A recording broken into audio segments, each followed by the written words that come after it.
Today we're looking at how you can turn any exercise or any scale or any fragment of your repertoire and turn it into an exploring the fretboard exercise or a fretboard orientation exercise to learn the notes over the whole fretboard.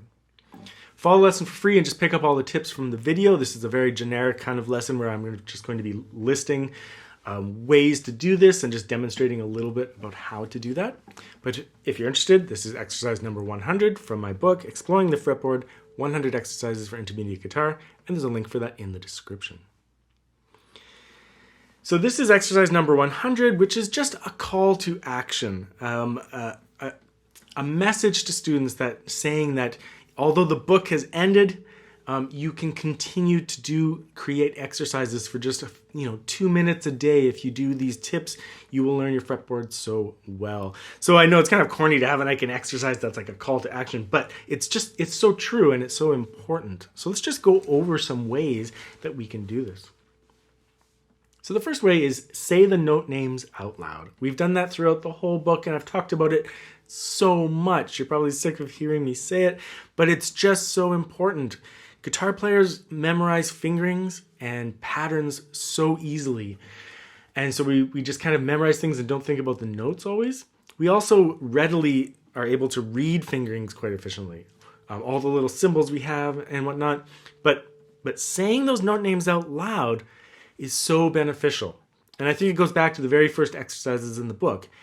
I can send a small child home with just a single string exercise. So like a chromatic scale like E, F, F sharp, G, G sharp, A sharp, B, C, C sharp, D, D sharp, E.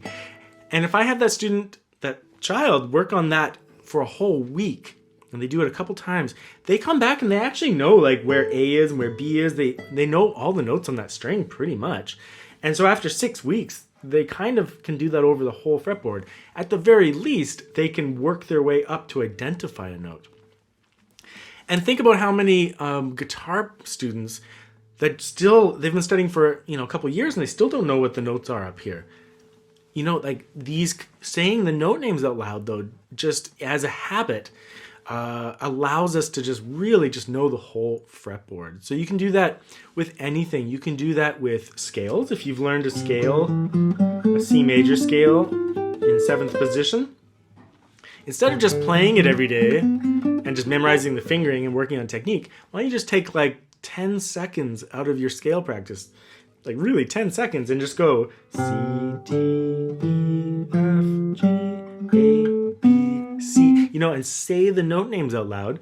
And you'd be surprised if you do that every day for a week, you'll really know all those notes just because you've said them out loud. You've engaged with the notes. And it's the same thing with your repertoire too. If you have a passage and it goes like, let's see.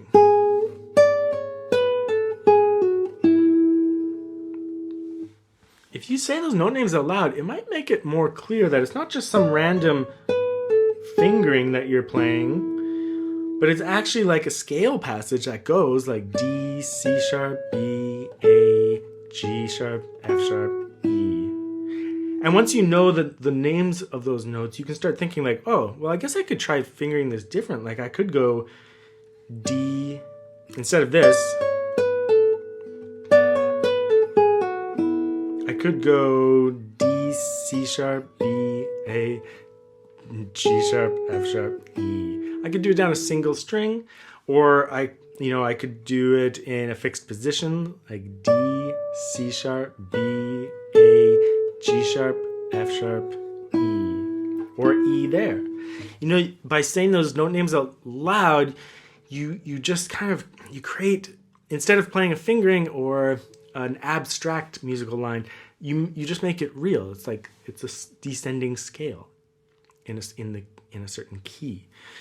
So any single exercise or piece of fragment of your repertoire, if you just say the note names out loud, you'll be learning your fretboard much better. Now, another thing you can try is to try fragments of your technique exercises or your repertoire in different positions or octaves of the guitar. So if you have a passage that goes So that's B sharp, C sharp, B sharp, C sharp, F sharp, E. Well, take 30 seconds out of your repertoire practice, and for fretboard knowledge, but also for performance practice and deciding where to play it on the guitar, play it in some different places. So instead of there, maybe you could try it here. Or maybe you want to try it here. Here. That musical line,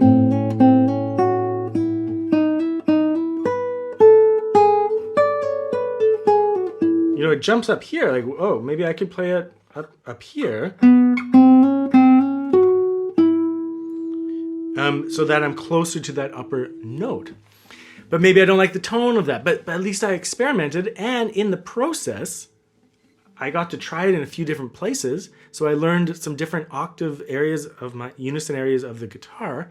If I said the note names out loud as well, I would also be like learning those notes really well, and just like really, I would know my fretboard, and I will have explored my fingering options in the piece, or at least my position options in the piece.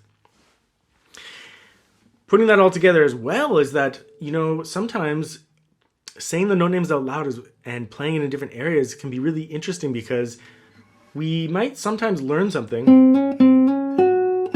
with one fingering, and then if we change fingerings, so instead of 1, 2, we use 2, 3, or 3, 4, and play somewhere different, we get mixed up because we use different fingerings, but we shouldn't, because those notes are fixed notes on the fretboard. Those are fixed locations for all those notes. So by playing it with different fingerings and in different locations, you really start to understand that the guitar notes are so fixed that your brain becomes more comfortable and flexible with what fingering you use, because the notes are all very fixed, and you visually you can, and mentally you just know the fretboard. You're not just winging it with fingerings, right? So by doing those things, that really clarifies things for your mind. The other thing you can do is make up similar exercises to the ones in this book. Mess around on the guitar, and I'm serious. Creating like new exercises is really interesting. If you remember that comparative part of the book where I kind of just went like,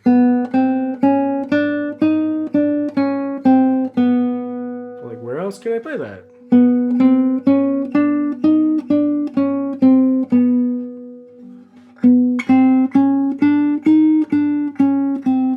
You can make up any exercise you want. You just play something and then play it somewhere else. And again, if you say the note names aloud, you'll be learning so much. So mess around, create different exercises. You could refinger a musical passage. We kind of talked about that. You could, by playing it with different fingerings in different locations, you gain an awareness of the fixed locations of the notes on the guitar.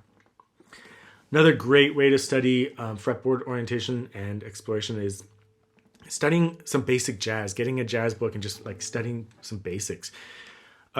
Jazz engages with music theory and with the fretboard in such an active and engaging way that it really teaches you your fretboard. Like in a lot of jazz books, for example, you'll learn a scale and you'll learn the triads based on that scale, and then maybe you learn some little jazz lines by throwing in some chromatic passing tones. You can make things like jazzy. So it's like you've studied a little bit of music theory, you've studied a scale and some triads on your instrument. You learn the scale degree numbers like 1, 3, 5, 1, 5, 3, 1. So you've kind of learned the note names, or the universal note names, and then you've actually engaged with it with a little improvisation exercise. It's just it's so many layers of engaging with this content, which is really great. So studying some basics of jazz is wonderful. The other thing you can do is transpose to different keys. This is a little bit more advanced.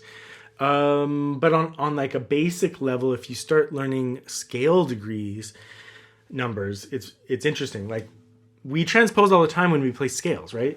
Because if we think of the scale degree numbers, 1, 2, 3, 4, 5, that's in the key of G. 1, 2, 3, 4, 5 in the key of A. 1, 2, 3, 4, 5. That's transposition. I've taken the same passage and transposed it. When you change it up, like 1, 5, 4, 3, 2, 1, and you transpose it, 1, 5, 4, 3, 2, 1. You put it in a different key, but it's the same pattern of notes. And understanding these universal patterns in terms of scale degree numbers, for example, is incredible because it means that you, over time, and with some extra theory practice, over time, you start to be able to anticipate what things will look like on the guitar in terms of fingering. Like if I do a passage that goes 1, 5, 4, 3, 2, 1, I always know what it looks like. It doesn't matter like where I'm doing it, or if the scale fingering is totally different. You know, if I know the scale, then I know how 1, 5, 4, 3, 2, 1 looks like. And it doesn't matter what pattern it is. It's just, you just follow that pattern. It takes a long time to do that, but you can start the process at any time just by thinking about it. And sometimes just by saying things like the note names or the scale degree numbers for that matter. So those are just some ways that you can continue on your path of exploring the fretboard. And I would really go back to what I said first about the way I teach like little kids all the notes on the guitar from at least from the first year of their lessons, is once they can recite the musical alphabet, then they can know every note on the guitar. It's just a matter of just like being patient and assigning it to them. And for you at home, it's the same thing. It's like, why don't you just spend a week really learning one string of the guitar? And you don't have to play it as a chromatic scale all the time. You can say like, oh, I'm going to play like a triad in E. Or like E, G sharp, E, E. And really get to know those notes. Like you can spend a lot of time just doing that. And it only has to be, 1 or 2 minutes of your practice session.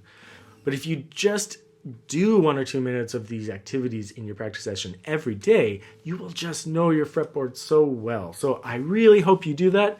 I know the book was filled with lots of exercises and some of them easy and some of them maybe were a little bit painful or tedious. But when you really just do it for those 2 minutes, there's so much to be learned, and it doesn't have to be stressful and it doesn't have to be difficult because you can do as little as you want. And if you just break it up into little tiny bits and just do it a little bit every day, you will just make so much progress. But a lot of students just never do that. And they just never integrate it into their life in a peaceful way, like a way that it doesn't stress them out. And, if any of these things stress you out, well, just do it for less time. Just do it for 1 minute a day. And instead of doing the whole exercise, why don't you just do like the first half of the exercise? Make it easy for yourself, but do it every day and you will learn tons. And it's so easy to do. And I hope you engage with it and you learn a lot and you continue to do that for the rest of your life because it is a lifelong endeavor.